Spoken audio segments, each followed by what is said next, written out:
Welcome to the Unstoppable Recording Machine Podcast, brought to you by Focusrite, supplying hardware and software products used by professional and amateur musicians, which enables the high-quality production of music. Focusrite, sound is everything. And now your hosts, Joey Sturgis, Joe Lenasek, and Eyal Levy. Hello there, and welcome to Dear Joey. Thanks for tuning in. If you want to ask me a question, you can do so online. Just send an email to al@urm.academy. That's EYAL@urm.academy. Make sure the subject line says Dear Joey, and we'll be sure to take your questions. So essentially, I'm just going to sit here and answer some questions for you guys. This is a really cool opportunity for you guys to reach out to us and ask specific questions, and we'll give you specific answers. So this first question comes from Tyler DGOB, and he asks, on your Chunk Nail the Mix, you were discussing stereo and mono plugins, and I was curious if the same thing applies to groups and buses. For example, if I have 4 mono guitar tracks going into a bus, and 2 of them are panned left, and the other 2 are panned right, the bus would be stereo, and therefore I would use stereo plugins on the bus. But let's say I had 2 separate bass tracks, like one grit and one low, and they were both mono tracks, but panned center. Would this bus be stereo because there are multiple things going into it, or because there are both center, the bus would stay mono, therefore mono plugins? Thanks for being awesome and some of the best teachers going around. Well, Tyler, thank you for the very flattering comments. We really appreciate that. And thanks for being a member. Also, thanks for the question. Let's talk about what buses actually are. Essentially, it's just a channel that has audio going into it and then audio coming out of it.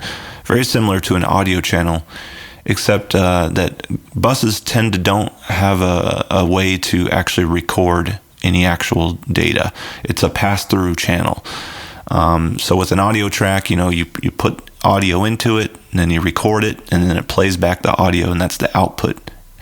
With a bus, you don't actually record anything. It's just a pass-through, so the audio comes into the bus, gets affected by whatever you have on there, and then comes out of the bus. So what determines if a bus is mono or stereo? Well, actually, you have to decide this beforehand. You have to tell the DAW if you want a mono bus or a stereo bus. So the question then becomes, well, which type of bus do I create for which scenario I'm working with? When it's a 2 guitars on the left and 2 guitars on the right, and you need something that needs to be panned, we're going to call this panned inner group or inner bus. Then you need a stereo bus. Now, what I mean by that is, if you have a stereo bus, it has 2 channels, and by default, the first channel is going to be left and the second channel is going to be right, and that's a 100% left channel and a 100% right channel. So being able to pan inside the bus, like inner bus, is only possible in a stereo bus. This means that you can send audio into the bus and then you can pan it to the left. Or you can pan the audio to the left and then put it into the bus, and now it's on the left channel of the bus. This is a big difference with a mono bus, because a mono bus does have the ability to pan, but it's post-bus panning. It's not pre-bus panning, or it's not inner bus panning. That means is you can send audio into that bus and you can pan it afterwards. You can pan it to the right or the left, but it only has 1 channel, so there's no way to do inner bus panning. So for your specific examples with the guitars, you would have your guitars going into a stereo bus, and that would make sense, and you would use stereo plugins. And then for the instance of the bass, you would use a mono bus, and you would use mono plugins. Just because you're sending 2 channels to the bus doesn't make it a stereo bus. You have to actually decide that on your own. And in fact, in Cubase, for example, you could send the 2 mono bass signals to a stereo bus, and you would still get the mono sound.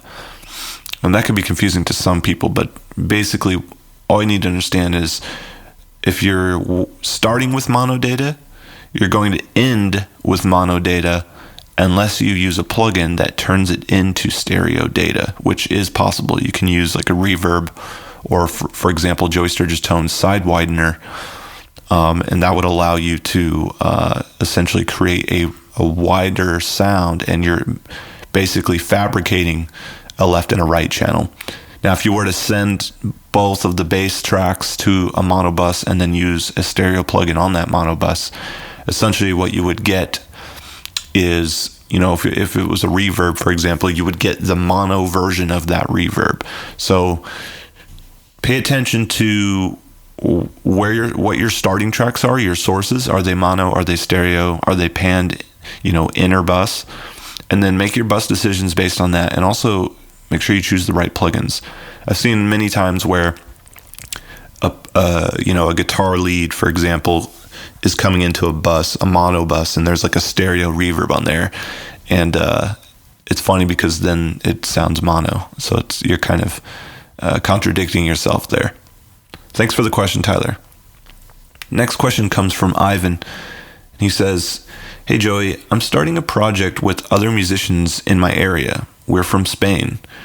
We're going to mix core with a music genre that's popular right now.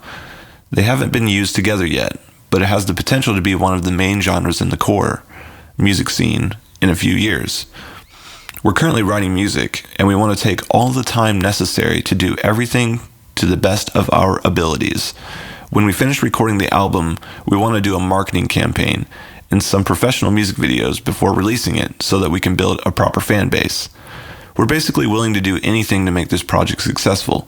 Keeping in mind that we're in Spain and we want to be noticed worldwide, what tips can you give us for a marketing campaign? Any ideas on how to reach out to the highest number of people in the core scene? Also, should we focus this campaign on reaching out to new fans, or should we put more effort into being noticed by record labels? Thanks very much." Well, you're actually talking about a myriad of issues and a wide variety of tasks here. And there's a lot that can be navigated here. For example, you say you're in Spain and you want to be noticed worldwide. Well, the United States is probably one of the most successful countries for entertainment. And so one of the obvious things to do is to just, relocate to the United States and try to really build a campaign around that. And something I've noticed, especially when it comes to labels, is that you really do need to be able to make it and to succeed in America if you want to do what I would consider to be like the most typical approach to music marketing, which is what you see, a lot of artists doing. Like, for example, Asking Alexandria is from United Kingdom, but they come to the United States. They release the album here. They do all the music videos here. They tour here. That's just because there's more people. And you have to look at that. You have to realize that there's a localization to everything. And being in Spain is not, it's not as popular. The type of music that you would be working with is not as popular in those countries as it is in America, and it's harder to reach those fans.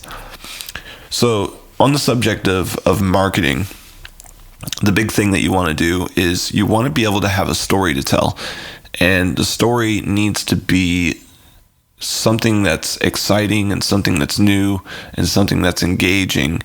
And one great example I guess I could give is just, look at like Rob Zombie.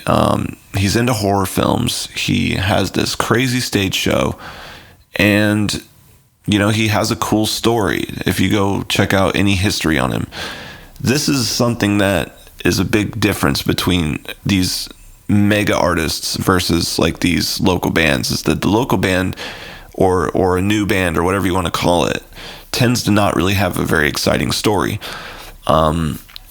We could look at Conquer Divide, for example. It's an all-female metal band, and the members come from all over the world. And it's a really interesting story about how they found some of the members on YouTube, and then, they made a video, and then they got discovered by a record label, and they got signed, and all these things. So think about it. You need to have something that's tangible and interesting about you and and how you got created, how you become a band. And then on top of that, you need really great songs and, great media content. And these days, you almost always have to have a visual with every song. These are just some things to take into consideration. And then as far as like focusing on fans versus focusing on the labels, here's the thing. You don't want to focus on labels because that's the wrong attitude from the start. If you're doing everything you can to get the label, then you're not doing it right. What you need to be doing is building a business that has customers, that has fans, people that love you, people that are going to show up when you play a show, people that are going to buy your record. Doesn't matter who put it out. Look, if you have fans and they want your music, they will figure out how to get it. You don't need the chicken before the egg, so to speak, right?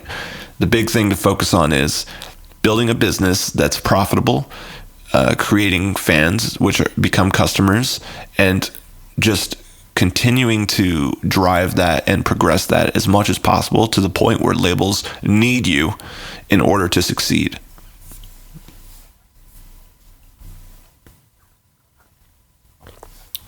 Okay, so this next question comes from Marcus. Said, I've been wondering about your thoughts on EQing or just general processing in solo and getting each individual track to sound good to get a basis for the mix. I noticed that you guys don't discourage processing in solo, which is awesome. I've been doing that forever because I hated that rule. I usually bring in elements one at a time, usually drums, bass, guitars, vocals, extras. So whenever I started on essentially dictates where my mix will go. My question is, at what point do you try to stop worrying about how things sound in solo and only focus on the full mix? Well, the thing about working with items in solo is you can trick yourself, and it can be dangerous territory. I like to use it as a tool to inform myself of what's going on in detail, but making sure that the decision-making process is happening in a combination of things. Some of the decisions are being made in solo, some of them are being made in context. Now, keeping the whole thing in context is absolutely the most important thing when it comes to mixing, because mixing is the actual action of combining elements and making them sound good together. So, let's talk about making food. If I was to make a pizza, it's a bunch of different elements. There's pizza sauce, there's cheese, there's dough, there's pepperoni. And the thing is that, yeah, you can make some really great pepperonis and you can make some really awesome cheese and make some really great sauce and then make a really great dough. And then you can put them all together and hope that it sounds good or that it tastes good. But the issue with that is you've got to taste test, right? Create the pizza, bake it, eat it. What's missing? What could be better? That's the thing that's so important about mixing in context is that, and it's very nice because we have great tools nowadays, and so you can really, you can hear things instantly. So there's really no excuse for not listening in context, I guess is what I'm getting at. But the main point is, if you make a change, you should listen to it in context of the whole sound and the whole mix. Go back in solo to hear, the detail of the change and to kind of exaggerate what you're doing so that you can really, train your brain into what's really going on, and then listen to how that affects the whole mix and how it affects the item in the mix. These are the strategies really that I use with almost every single adjustment that I make. And you'll see me always A-Bing and turning things on and using bypass and soloing and muting and all this. It's because I want to hear everything that I'm doing in so many different ways so that I can make the best judgment call. And really, my approach may not be the best, but in my opinion, I think it just makes the most logical sense. And for me, it has created success. So, not that I really know because I'm not formally trained. This is what I've experienced from my trial and error, my own personal trials. So, especially with EQing, I like to push it past the point of comfort, when I'm trying to find my decision, when I'm trying to make the decision, I'll push the EQ further than it needs to be so I can hear an exaggerated version of what I'm doing and then pull it back a little bit. And I like to hear this both in solo and in context. And the thing about EQing in context is that you're going to learn which moves are the right ones and which ones are the wrong ones. Because if you hear a guitar, let's say you hear a guitar track and notice that it's dull and it needs to be brighter.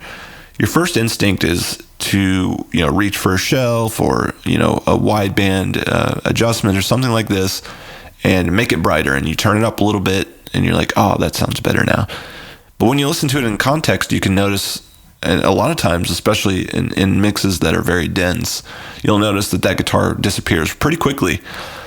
And so then you have to push the EQ even further. And then when you go back and listen to the guitars by themselves, you might be like, whoa, that sounds like almost way too much EQ. But when it's in the context of the mix, it sounds great. That's actually the right thing to do. That's actually when it is right. And that's why we really harp on the whole thing about mixing in solo, because if you mixed in solo and you made all of your decisions in solo, you would not push the EQ as far as it needed to go in order to achieve the proper result, especially on mixes like Chris Lord Algae. I mean, he is cranking those EQ adjustments, like plus 15 dB stuff. Don't be afraid to do that, and especially if it makes sense in context, then that's the right thing to do. All right, this next question comes from Pate, and he says, this is mostly for everyone, but do you guys ever have like all is lost moments when you were practicing mixing and engineering, like feelings that you just want to sell all your gear? And if so, what is your inspiration to continue? Thanks for making Nail the Mix and URM Enhanced. Both are absolutely wonderful. Well, Pate, thanks for writing in, and thanks for being a member.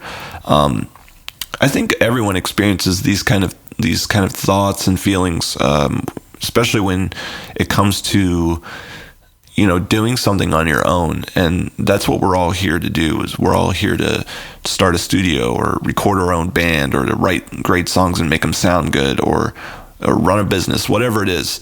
We're all really entrepreneurs in a sense, because we're doing our own thing. And when you're in that zone and when you are that way and you feel that way, it's very easy to just give up or feel like you want to give up or feel like, all hope is lost. But I think that's a healthy thing. I think that being hard on yourself is a good thing to do, because it keeps you in check and it keeps things honest and real. And I always try to look at what I do and basically dissect it in terms of how it will affect others. And I think this is a strong thing that you can learn when you're a mixer or an engineer, is that a lot of what you're doing isn't for you. It's for someone else. I mean, you are bringing someone else's art to life. And there's a very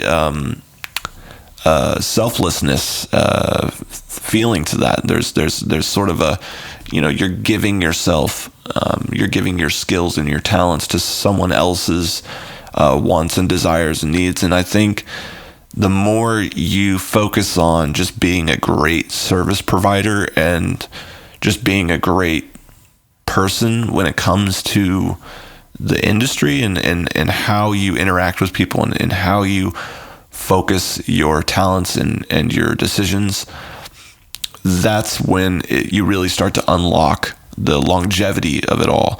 There's a almost a permeance to it where you can create this fulfilling career essentially from just being the go-to guy, like being the guy that everyone leans on, the guy that people trust. And that's a really powerful thing to do. And I think it's probably the most important thing to do when you're working in this field, because it changes all the time and people need a backbone. So whenever you feel like you're just lost and you're not really sure how to recover, or you feel like you're just not getting anywhere, I would say that happens to everyone. Don't worry about it, and just keep driving forward. Keep being that guy that wants to study longer, work harder, try more. The guy that's more trustworthy, the guy that's always on time or always early. The more of those things that you embody, the more it will just become true. And it's really kind of that simple. All right, so the last question today comes from user Ed. And Ed, you have a great name because it's only 2 letters. That's awesome. So question goes, hope you're doing well. What are your thoughts on systems like Genelex SAM, which adjust the EQ curve of your monitors based on the frequency response of your mixing environment? This claims to combat issues like null spots in your room. Do you think a system like this would be a good solution for a less than ideal room in conjunction with some basic sound treatment? Thanks for reading.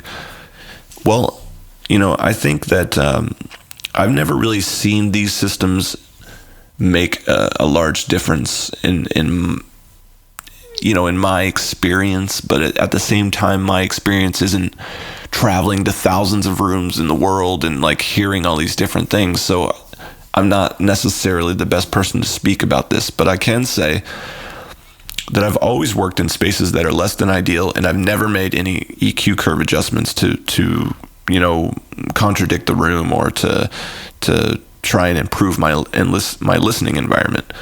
And I remember when I started out, that was something that I would obsess about. I would go online and Google things about changing the EQ curve of your monitors and should you do this, should you do that, blah, blah, blah. And what I noticed is that like none of those things ever really amounted to anything. They didn't get me records. They didn't get me record labels. They didn't get me new customers. They didn't make my mixes sound better. And if anything, it was just a giant waste of time. Now, there's going to be people out there that are going to totally contradict what I'm saying. They're going to totally disagree with this train of thought. But at the end of the day, are you making records? And if you are, and they're getting better, then I don't really see why this is something for you to be concerned about. Now, when you get to a point where you're making records, you're getting better, but you're dealing with the top 1 to 5 percentile in competition, and you're competing with people who do have these adjusted rooms, then maybe it's something to consider. But in my opinion, this becomes a roadblock because this is something that you will focus on and you'll obsess about, and then it'll stop you from making albums, from making good mixes, from progressing your skill rather than worrying about your gear more than your skill and all these things. It becomes these excuses and roadblocks in your career, and I really find that to be more detrimental than the actual issue with your room. Now, if you are dealing with a null, that's something that's pretty serious, and you do need to consider thinking about at least getting that fixed, because it is kind of impossible to mix bass if you can't hear it. But once you've gotten it to a point where it's at least decent, then I think it's fine. That's where you have something. You have what I like to call the MVP, which stands for minimal viable product. Essentially, all that means is that you have everything you need to just get started and get going, and you can worry about improving different cogs in the wheel later. But just get going, get to the point where it's just good enough, and then actually go out and do something with your talent, do something with your skill. So that's been Dear Joey. Thank you guys for tuning in and listening. If you guys would like to have your question answered on air, you can send an email to al@urm.academy with the subject line Dear Joey. That's EYAL@urm.academy. Make sure the subject line says Dear Joey. We'll take your questions and answer them on air. Thanks for listening, and thanks for being a member. You guys are awesome. The Unstoppable Recording Machine Podcast is brought to you by Focusrite, supplying hardware and software products used by professional and amateur musicians, which enables the high-quality production of music. Focusrite, sound is everything. Visit Focusrite.com for more information. To ask us questions, make suggestions, and interact, visit urm.academy/podcast and subscribe Subscribe today.